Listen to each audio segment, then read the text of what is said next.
राज्यातले प्रश्न विकासावर त्या ठिकाणी ते बोलत नाहीत. देवेंद्र द्वेषानं संजय राऊत उद्धव ठाकरे पछाडलेत.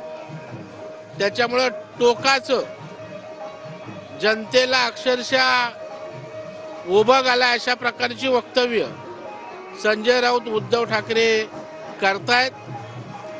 त्यांना त्याचा राणा भीमदेवी थाट वाटत असेल, परंतु जनतेच्या मनामध्ये उद्धव ठाकरे आणि संजय राऊत अशा प्रकारच्या व्यक्तिगत देवेंद्रजींवर केलेल्या टीकेनं मनातनं उतरलेत. ही वस्तुस्थिती त्यांनी ग्राउंडवर पाहून घेण्याची आवश्यकता आहे. नादी लागू नका, नादी लागल्यावर काय होतं हे लोकसभेमध्ये बघितलेलं असेल, या संदर्भात देखील ते बोललेले आहेत. त्यांच्यामध्ये अहंकार आणि गर्व त्या ठिकाणी आलाय. घोडा मैदान लांब नाहीये.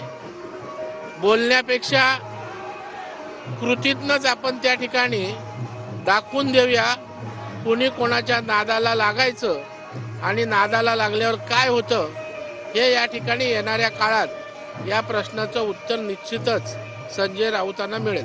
देवेंद्र फडणवीस एक टोळी घेऊन आहेत, ते दळभद्री राजकारण करतात असं देखील संजय राऊत म्हणतात. दळभद्री विचाराचा नेता असला की त्याला सगळं तसंच दिसतं. मला वाटतं संजय राऊत हे त्या ठिकाणी दळभद्री विचाराचे झालेत हे रोज सकाळी गरळ ओकताना दिसतात. राष्ट्रीय अध्यक्ष म्हणून कुठेतरी देवेंद्र फडणवीस यांच्या नावाची पुन्हा एकदा चर्चा आहे ती सुरू झालेली आहे. त्याच्यावरून देखील एक टीका करण्यात आलेली आहे. नाही, त्याच्यात टीका करण्यासारखं काय आहे? मला वाटतं त्याविषयी मला कल्पना नाही आहे. आमचा पक्ष त्या संदर्भात निर्णय घेत असतो, परंतु देवेंद्रजी महाराष्ट्राचे एक लोकप्रिय नेते आहेत आणि त्याच्यामुळे पक्ष काही जबाबदारी त्यांच्यावर देऊ शकतो. राष्ट्रीय अध्यक्ष जबाबदारी दिली तर कसं बघताय त्यांच्याकडे? नाही, पहिला अगोदर होऊ द्या ना. जर तर नाही काय बोलून. सर एक हिंदी में जानना चाहेंगे सर, जिस तरह से कल उद्धव ठाकरे ने कहा है, जो एलिगेशंस लगाए गए हैं अनिल देशमुख को लेके कि आने वाले चुनाव में या तो फडणवीस रहेंगे या मैं रहूंगा. ठीक है ना, आने वाले चुनाव में दिखेंगे. कई बोलने वाले अपने कहावत है, भूखने वाला कुत्ता कभी काटता नहीं.